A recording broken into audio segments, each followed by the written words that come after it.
पाउचेदा यंपुम ओइबा मरु ओइबा पाउ खरा अपडेट तौजरे इडिटोरियल की कलम अमदा मौसिंगी मरक्ता अचाउ अरम तानरकपदगी नुंगी वन थोक मांगसिलकपा निगोल चकोबा फेस्टिवल असी ngasi ngalingi matamda nongda lairen pakhang bana palingi matam Maharani Laisnana mahaki mabung poirei tunbo ningthawi konungda saklen chamin ase haina kauduna chamin thakmina khiba adudage piba chakoba haina khangnaram English amaga sanipan kunthama thoidage English lising amaga sanipan marfuga tarukta ningthau sandrageti na panba matamda chalabido hongdoktuna ningol chakoba gi festival asi lakhibani haina thajanare Ningthau na makoy gi mai makai pankraba mase masal singi memda chatuna saklen chamina bhaibado khudung chadba kaya lakdagi piba oibasing na ningol sing kauduna ningol chakoba gi sanabi asi haudoki badagi festival asi lamdam asigi nada masung culture gi tana thana ba yadraba sarokam oiduna lakle adaba ngasi di festival asi mitai community khaktak bangthok lambadagi hena pakthok chawthortuna kanglup phurup kya nasu sahi khuding gi hiangai gi nini panbanu beta Pangthok li paningol chakoba si paksana pangthok tuna community singi marakta nungsina bagi mari du hena sesinhanar bagi festival ama suairagle hairiba festival asigi nungi oiba wan thokte longkraba mase masal sing mabung mapwa singka nungsina bagi mari edu hena sesinhanar bagi wakhalon dane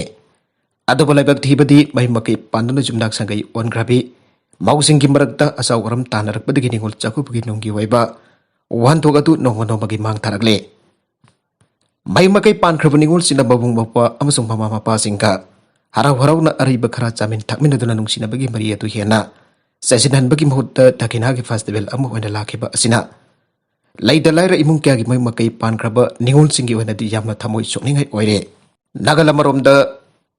festival asi lamda masigi nat amasung culture ka thaduk na yadaba mo oiraba so Dakina ki hidana rakpa asina miram ki karbar wala singi wena di khwaidigi chawna senda lambi chathabagi festival amasu oirakle lamda masigi nat ko iba polam chairam sing dakina wena pibagi mohota miram ki pona loinam hot sindorakpana lamda masigi jamlaba salbam ke festival asigi namada mirai bakta loina sat kidun state asigi sen loda su asoba saitheng pirakle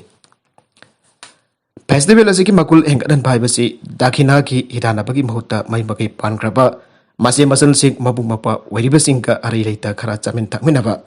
aduga lamda masigi nat ki obu polam singna dakina wena pibagi sanabi adu lairabatu da oithokadabane madu natrabadi dakina gi hitanabada festival asi mangkhibagi phibam amada lagloi haningai leite ngalingai matamga yengnabada haujisu ningol chakobagi festival asi mami samtharak laba amagumbane hiangai gi nini panba numit asidabu aiduna ningol oibik kya na ngaitun lerambadu ngasina Nobina sinatrabasu West Bengal da tha ama chupna Durga Puja festival pangthopagi mawngda hiangai tha asimaningol chakoba festival pangthopagi mawngda lakba asina de festival asigi nungki oiba wan thok laisilaktabaga loinana piba oibasing amasung mai makai pan khraba ningol oibasing adimana festival asi sumna laruktabagi maram amasu oire aduna ningol chakobagi nungki oiba wan thokadu hena lehenanaba amari festival asi miramgi karbar wala singi asoba sendal pham amu henbagi mahota Aihogi nat ki oiba polam sing khakta magdakina oina sinnaraba kakta dalahen gani masiga loina na miram gi pathok singi mahutta iramdam gi pathok sing mahut sinjinba haibasna lamda masigi nat ki oiba polam sing jokhat pada mateng pang batana tana polam sing asiba sem sariba ningoloi bi kya su makoi gi cham ilon gi phibam phagat handuna festival asigi magunadu hena lahen gani atopa editorial gi kalam amadana lalok basing da lainga ki apel cheda bil tawbana narul singi mapungning Petagada pamande India na Manipur namdu loksin kibani aikoi maning makatamba lebak amoina leigadabani aiba wakhalonda Manipur gi naha kya marum khulai paidun India gi mathakta lal haure lal wasan state asigi sako thorangi thabak kya marum paikat padu korok thangi aidura Manipur lenga amade Indian government jamna toina pauthok pibagi wafam su leire marakasida Manipur lenga ki home department handak ta khulai paiduna lal hauri pasing hausage Punji marenda halakna raba amasung wari sanarga waroijin puraksi haina apil tawu warolama thadorakre State asida khundariba phurup singi marakta nungsi chanan leiba ngamnanaba amadi chakot thorangi thabak sing khomang choksin bangamnanaba lan ahuriba tongan ba lalau lup sing lenga ka wari sanasi haina lengana apil tawre adoba lenga ki apilasi thoina mayak yogdaba kanaroidaba wafum oina tawe asiguma makal gi cherolasi sahi kya ki mamangdagi ahuna matam gi thoktuna lagle Adaba masigi kanabadi asi fawba Fangi haina lawa yadre. Layaki serol asi khulai paiduna lal horiba singi nakongda hapkani haiba thajate. Asigumba serol asidi amarobda phajaba wahiwata sindabadi malalaga nungda kian kanganbagi wafum amasu isenda chenna badawna tawe. Wari sanasi khulai thadugu haibaga chamanai lan hoba togu aduga lengakta changjaro nakoina karigumba changjarak patarabadi state lengaki surrender policy gi makhada mayap ama kanaba pigani haibase nungda funglag leire. Lalau pasing alusena khulai paiduna thawai yolaga lediba punsi marin asi surrender tawraga maduki makhada kanaba khara phangani haibagi damangni aina lauriba wakalol asimak lengaki khwaidigi chawba asoiba mane. Asigumba thawdok asi northeast mapangkal kanna lalhobagi ihau sagaliba NSN ayam amadi atai lalalop sing dasu tawkide. Makoigi ihau lepu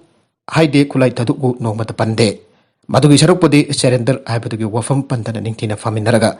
Waroisin laknanaba wari sanasi haibasda churaba pibamamba. Chamganadaba khonafam toge. Khulai paiduna lalau ba leiba lebak ama natragana state ama ing tapna panba haibasi oitokte. Namit mga tarani ingna leiba mangani aduga mathangi napit amada amok mati fonglakani. Sahi ama nongmai maru amada kaptrabasu irang asi loidrabadi anisupa sahida nongmai adum makolta thorakani. Lalau bagi wari paringda amuk sino lakpa amukna kharas honda haibasi khongsadamani. Sondare mapanggal jawdre aina laithokpa yaroi isu wadudi adum hinglaga leibanina narol singe wakalonda pendabigi wakati adum lakane. Masina lalau bagi inut adum karakpa yai maram maya masi yenglaga lengana khulai paiduna lalau riba singbo. Hekda khulai thadugu lengakta changjau nakoi gi nuai yai fanaba lambi sinbigi aiba wafam kharasidi haujiki matamda yamna chusina wali amasung lalau bagi irak loisinana pathamoi singna honagi haibagi khudam nate. Maning tambalibag amba oiriba pami airibadugi nungi wando khangbibaga loinana mapukning warauriba sauriba naharol singadabo amuktang ningthina paminaba yaragadi makoigi thamoida leiriba paindabagi wakat sing adu khangbangamgane.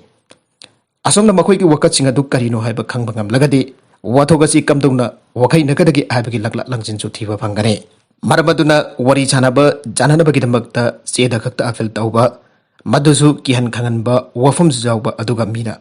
paijariba khulai adubasu puraklaga sangjaраklagade. Khulai sing adugi mamal lekang leblaga pigani habasde yamna yamungnoba wafum oigane. Madugi mahutta naharol sing asidal engakka kamdongna wari sanaba yagadagi haiba wakhalol asida yumpham warga thabak tawgadabane. Nawai paigera pairoira mihat pada chenagira natragan chenaroira makoiga lenga kimhutka hana faminaraga wari sanada honaba haibasina afaba thausil oigane.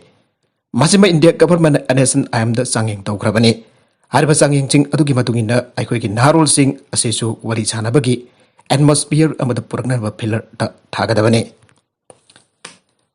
Tangai fadrabadi makoida general amnesty lauthoklaga mayumda leiba yabagi khudongchaba phawba phangangadabane. Mathang asida panchaning wafamdi Manipur lengaki home department handakta thokiba khulai bible alhoba sing wari sanasi khulai thadugu aiba manba wafum kharasina naharol sing mahusa gi ponsi rolda alagu aiba yagani aiba thajade. Madugi modda thamoi sing lengak na makhoi ge wari chananaba thabak sing lokhat pagi tangai fadabal lai aina haijaninge. Arubida content sing asigi maruiba pau khara asiba pau damjariba Mariba local news YouTube channel amadi Facebook page asidagi yangbiriba punamak pathagasari channel asana domda kanarabadi subscribe tawbidribasina subscribe tawbirama loinana like and share tawsu kawbi kunu pramakpo amuk hana thagasari.